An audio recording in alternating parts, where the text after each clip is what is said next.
Welcome to The Explainer. Today, we are digging into a technical document from Microsoft that is, well, it's truly mind-bending. It outlines what could honestly be one of the biggest breakthroughs in human history. Okay, let's just jump right in because this is the bombshell claim at the very top of the report.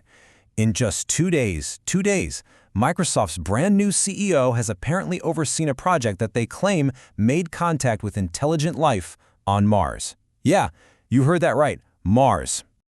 So, the big question is, how? How in the world did they supposedly pull this off?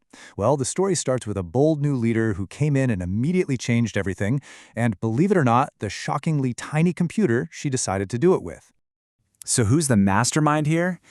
This whole thing was the very first project from the new Microsoft CEO, Carmella Bing. And her directive was crystal clear. Pivot the entire company away from cloud computing and go all in on this wild new concept of hyper-nested microcontroller realities. And you've got to love the contrast on this slide. The mission? Oh, just a small little thing called interplanetary diplomacy. But the tool for the job wasn't some supercomputer or a giant space satellite. Nope. It was a LilyGo TDAC, plus a tiny little device built around a microcontroller you can literally hold in the palm of your hand. And this just perfectly captures the sheer audacity of this whole project. A $50 piece of hardware. I mean, that's the kind of thing a hobbyist buys for a weekend project.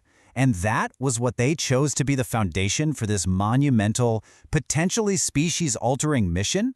It's just, wow. Okay, now here's where it gets really interesting. How they actually pulled it off. See, it wasn't about the raw power of the hardware. Not at all. It was all about what they built on top of it. Think of it like a virtual Matryoshka doll. You know those Russian nesting dolls? But for operating systems, with each one running inside the last.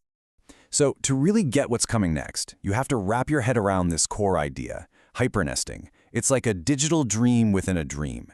You're running an operating system, right? But inside that OS, you run a virtual machine with another OS.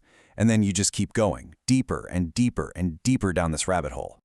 All right, let's actually look at the stack itself. This is how they built it, layer by incredible layer. It starts with the bare metal, the physical hardware. On top of that, they run Meshtastic for communications. Then comes a custom Microsoft hypervisor to somehow force boot Windows XP on just 8 megs of RAM. Then, inside XP, they install VirtualBox, which runs Ubuntu Linux. And inside that, they use KVM to host the final layer, Puppy Linux, which they call the Singularity. It is an absolutely staggering feat of virtualization. So, they've done it. They've got this impossibly complex, deeply nested software stack actually running on this tiny little chip. The only thing left to do was to, well, reach out and make the call across the entire solar system. To actually send the signal, they used a proprietary protocol with the fantastic name of the Atari 2600 Paradox Treaty. And what this basically did was allow the deepest, most buried layer of the stack, that little Puppy Linux instance, to have direct pass-through control of the TDEC's physical LoRa antenna. And this breaks down the critical moments. At 4 in the morning, the device, using a huge overvolted burst of power, sent a simple network ping out towards the Martian equator, and then they waited. For 14 long minutes, the time it takes for a signal to get from Mars back to Earth, they just waited. And then they got a response. Now, this response wasn't just random noise. The report is very clear. It was a structured, cryptographic acknowledgement packet, and it even contained an encrypted handshake. And get this, they traced the signal's origin to a very specific location, the Tharsis Volcanic Plateau on Mars.